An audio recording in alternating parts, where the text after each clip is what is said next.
السلام علیکم ورحمۃ اللہ وبرکاتہ۔ دس از طارق۔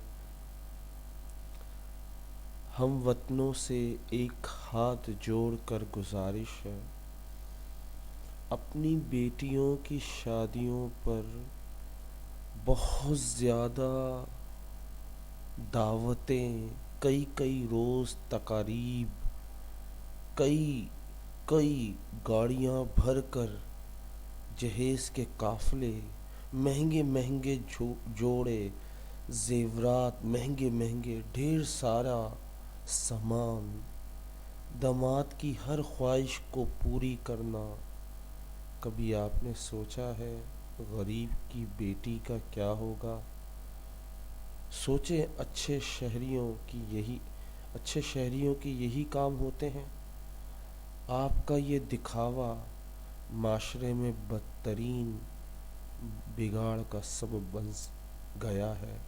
کبھی سوچا ہے کہ آج ہر کوئی اسی چکر میں لگ گیا ہے کہ اگر بیٹی کی شادی کرنی ہے تو لوگ دیکھیں ایسی ہو، لوگ تعریف کریں ایسی ہو، جیب میں پیسہ ہو نہ ہو، لوگ قرض لے کر صرف دکھاوے کے لیے مہنگے سوٹ، مہنگی دعوتیں، مہنگے زیورات، مہنگے جوڑے، ٹرکوں سے بھر کر جہیز بھیجتے ہیں۔ آپ کے پاس تو پیسہ ہے، لیکن آپ نے یہ سب دکھا کے کیا۔ اگر چپ کے خاموشی سے اس طرح دیا جاتا کہ پتہ نہ چلتا تو شاید معاشرے میں کچھ بدترین بگاڑ نہ ہوتے جو اب ہو چکے ہیں۔ کبھی آپ نے سوچا ہے کہ ہمارے معاشرے میں ہر شخص ایک سے بڑھ کے ایک شاپنگ کرتا ہے، ایک سے بڑھ کے ایک اپنی بیٹی کے لیے جہیز دیتا ہے، ایک سے بڑھ کے ایک اپنے داماد کی خواہش پوری کرتا ہے، لیکن ہم غریبوں کا کیا، جو بڑی مشکل سے دو روٹی کھاتے ہیں، جو زندگی میں کبھی کچھ جمع نہیں کر پاتے؟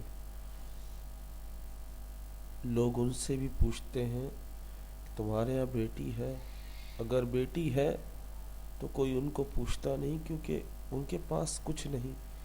آپ کی بیٹی کو اس لیے لوگوں نے پوچھا کیونکہ آپ کے پاس پیسہ تھا، آپ نے دکھاوا کیا، لوگوں نے آپ کے سامنے سر جھکا لیا۔ ایسے کام نہ کریں جس سے معاشرے میں بگاڑ پیدا ہو۔ آپ دیں ضرور جو آپ کی خوشی سے دیں، لیکن اس میں دکھاوا نہ کریں، اس میں اتنا مہنگا نہ کریں کہ اگر کوئی دوسرا دیکھے، او فلاں کی بیٹی کو تو کار ملی ہے، فلاں کی بیٹی کے میاں کو کار دی ہے جہیز میں۔ اب ہر کوئی کار کے پیچھے لگ جاتا ہے، یار اس کے کار دی ہمیں کیوں نہیں دی؟